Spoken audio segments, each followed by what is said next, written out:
మాట్లాడతాను. రైట్, ఇక ప్రేమ్ గాంధీ గారు ఉన్నారు, బీజేపీ రాష్ట్ర సీనియర్ నాయకులు. ప్రేమ్ గాంధీ గారు నమస్తే అండి.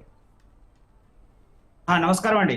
అమిత్ షా చేసినటువంటి ఒక కీలక వ్యాఖ్య, 10 పార్లమెంటు స్థానాలు ఇక్కడ గెలుచుకుంటే జాతీయ స్థాయిలో మాకు ఎంతో ఓటు బ్యాంకు పెరిగినట్లే, 400 పైచిలుకు స్థానాలు మేము అలవోకగా గెలుస్తామనేటువంటి ఒక నమ్మకం ఉంది అనేటువంటి మాట. అమిత్ షా చేసినటువంటి సుడిగాలి పర్యటన, ప్రధాని మోదీ చేస్తున్నటువంటి విపరీతమైనటువంటి అంటే చాలా స్పీడ్గా చేస్తున్నటువంటి పర్యటనలన్నీ కూడా అంటే 2 తెలుగు రాష్ట్రాల్లో చేస్తున్నారు, కానీ ఫోకస్ అంతా కూడా మాకు తెలంగాణ మీదే ఉంది అనే విధంగా ప్రచార తీరు కావచ్చు. రాజ్యాంగాన్ని మార్పిడికి సంబంధించి, ముస్లిం మత రిజర్వేషన్లకు సంబంధించి కూడా వారు ఇచ్చినటువంటి ఒక క్లారిటీ. కాంగ్రెస్ చేస్తున్నటువంటి విమర్శల్ని ఓటర్లు తీసుకుంటారా, లేకపోతే భారతీయ జనతా పార్టీ ఇస్తున్నటువంటి ఒక క్లారిటీని ఓటర్లు తీసుకుంటారా? ఎలా చూడాలి? ముందుగా వివిధ పార్టీ నుంచి ఉన్నటువంటి నాయకులకు నమస్కారం. అయితే ఒక వాస్తవం అయితే కనబడతా ఉంది. అమిత్ షా గారు వచ్చిన తర్వాత వారి మాటల్లో కానీ లేదా గతంలో మనం మాట్లాడిన అంశం కూడా మనం చూడొచ్చు.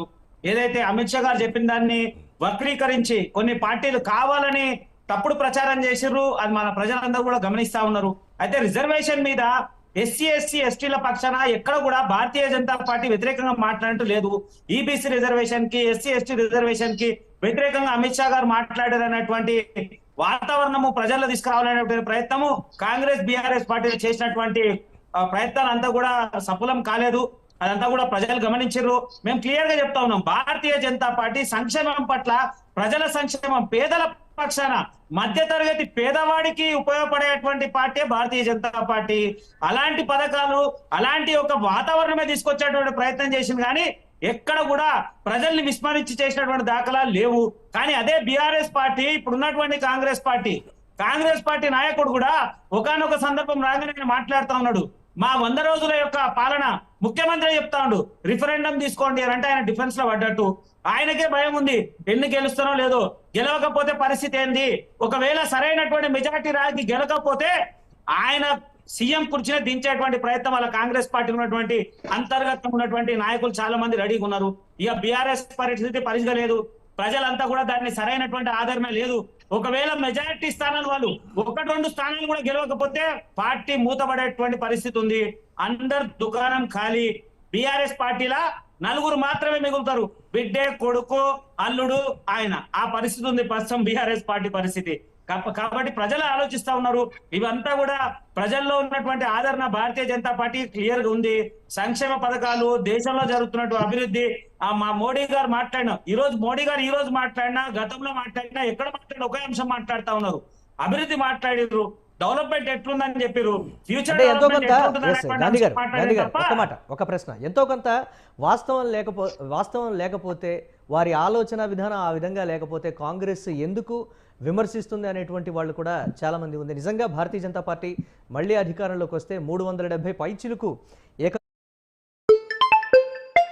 వారికి సీట్లు అదే ఇచ్చినట్లయితే ఖచ్చితంగా రాజ్యాంగంలో పెను మార్పులు సంభవిస్తాయి. కేంద్ర మంత్రి, జాతీయ స్థాయి నేత కూడా ఒకరు కామెంట్ చేశారనేటువంటి మాట రేవంత్ రెడ్డి వీడియోతో సహా కూడా చూపించినటువంటి పరిస్థితి. దాన్ని ప్రామాణికంగా ఓటర్లు తీసుకోకూడదా?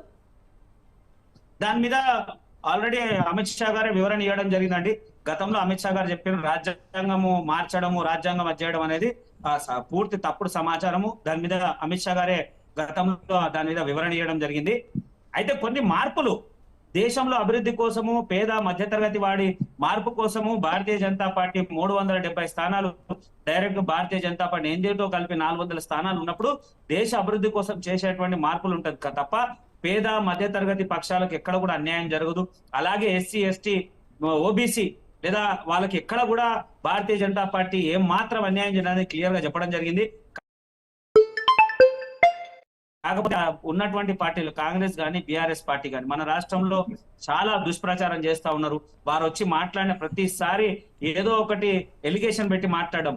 ఆయన కేసీఆర్ కూడా మొన్న మాట్లాడిన అంశాలు మనం కూడా అందరం కూడా గమనిస్తా ఉన్నాం. ప్రజలు అన్ని చూస్తా ఉన్నారు. ఖచ్చితంగా సరైన టైంలో, పెద్దగా ఏం లేదు, 2-3 రోజులు వాళ్ళంతా కూడా సిద్ధంగా ఉన్నారు. ప్రజలంతా భారతీయ జనతా పార్టీ వైపు ఉన్నారు. మీరు ఎవరిని బలకరించినా, మధ్యతరగతి, పేదవాడు, యువత, మహిళల్ని, ముస్లిం మహిళల్ని కూడా, ముస్లిం సంబంధించినటువంటి సామాజిక వర్గాన్ని కూడా కదిలించిన వాళ్ళు భారతీయ జనతా పార్టీకి క్లియర్ చెప్పుకున్నారు. తప్పకుండా భారతీయ జనతా పార్టీకి అఖండ విజయం మేము అనుకుంటున్న